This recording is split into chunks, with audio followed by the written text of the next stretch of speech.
Pitching potential clients, managing an investment bank process. This is lesson 2 of class 1.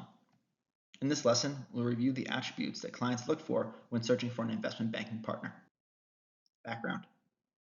When a company needs representation within the capital markets, the company will search for an investment banking partner.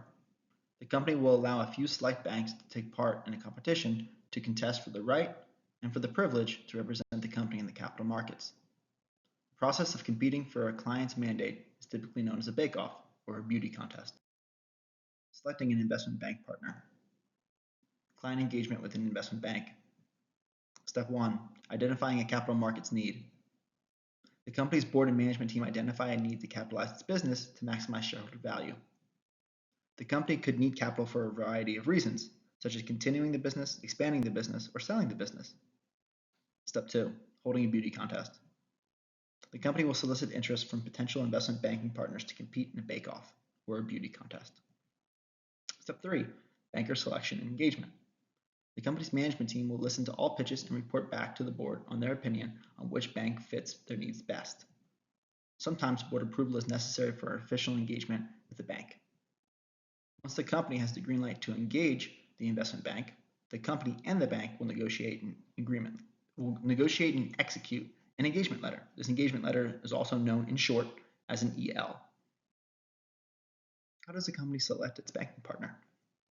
Elements of consideration when selecting an investment bank partner: bank reputation, sector expertise and experience, existing relationships, valuation, and fee structure. Element 1, bank reputation. The bank's reputation is a key deciding factor when selecting a partner for many reasons, such as verification, available resources, and execution risk. Verification. The underwriting process is a vote of confidence in the client. Therefore, when the client is represented by a large and prestigious investment bank, it is a strong positive signal to the marketplace. Available services and resources. Large investment bank partners typically offer a full suite of transactional services, where smaller banks usually offer less services and have fewer labor resources. Execution risk. Engaging a larger investment bank with more resources, more experience, and more connections is typically less risky than engaging a smaller no-name bank. All of these items are taken into consideration when engaging a bank. Therefore, larger banks with more prestigious reputations are viewed as the safer choice and are prioritized during the selection process. Element 2, sector expertise and experience. The bank's sector expertise and experience is another key deciding factor when selecting a partner. The investment bank's main goal is to position its clients within the marketplace, communicating value and connecting its clients with potential investors. If the bank takes a mandate without proper sector knowledge, it will create friction in the brokering process and misalign buyers and sellers.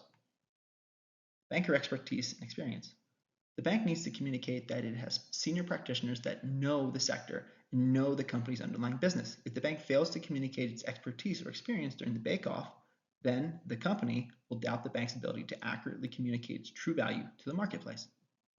To highlight sector expertise and experience, practitioners will market their most relevant previous deals and pitch materials on a slide known as the tombstone slide. Element 3, existing relationships. The bank's existing relationships with potential buyers is another key deciding factor when selecting a partner. The client wants to leverage the bank's connections during the capital markets process. The client wants an investment banking partner who has prior experience in dealing with specific buyers. Banker relationships. The bank needs to communicate that it has long-standing and trusted relationships with relevant players in the buyer community that invest in the particular sector and transaction type. Furthermore, the bank needs to communicate that it has connections to senior members of these institutions who are decision makers and have the ability to write checks. To highlight the bank's existing network, practitioners will include a splash page and buyer strips and pitch materials. We will discuss these slides in greater detail in later lessons. Element 4, valuation. A bank's perception of the client's value in the marketplace is another key deciding factor when selecting an investment bank partner. The client will likely have pre-existing valuation expectations that are necessary to close a capital markets transaction. If the bank does not believe it can fetch these values in the capital markets, then it would be senseless for either party to engage. Valuation analysis. The bank will likely put forth guidance on a realistic, fact-based assessment of value.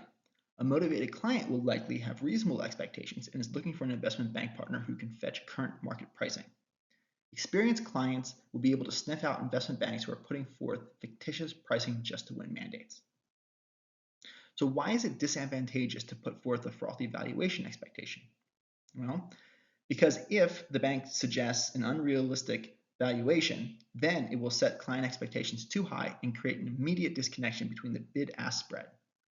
This will ensure a pricing delta that will be too difficult to negotiate and likely set up the deal for failure. Pro tip on valuation guidance. As a practitioner, you must always remember this.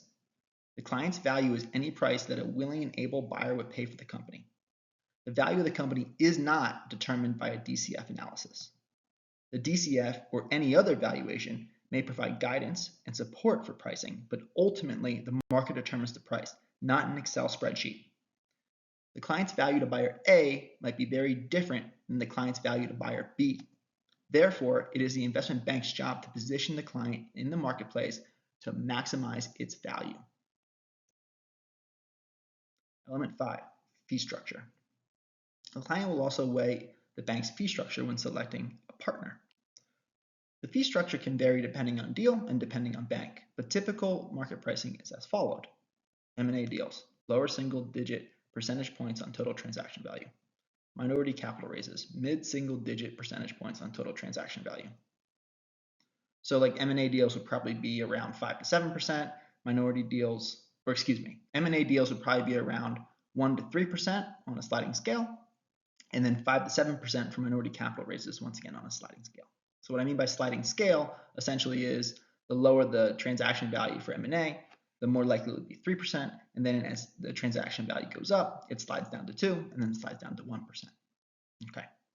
So sometimes there are special fee arrangements that the bank utilizes to attract certain clients. For example, the bank might decide to forego cash fees or sweeten the deal to encourage engagement, such as removing an engagement tail, including carve-outs of existing investors, or the bank might take warrants in lieu of a cash fee, especially if the client is an early-stage company.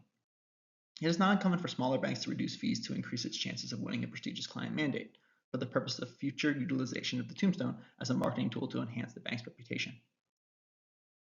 Thank you for tuning into this lesson, and we look forward to seeing you at the next one, in which we will cover getting staffed on a pitch.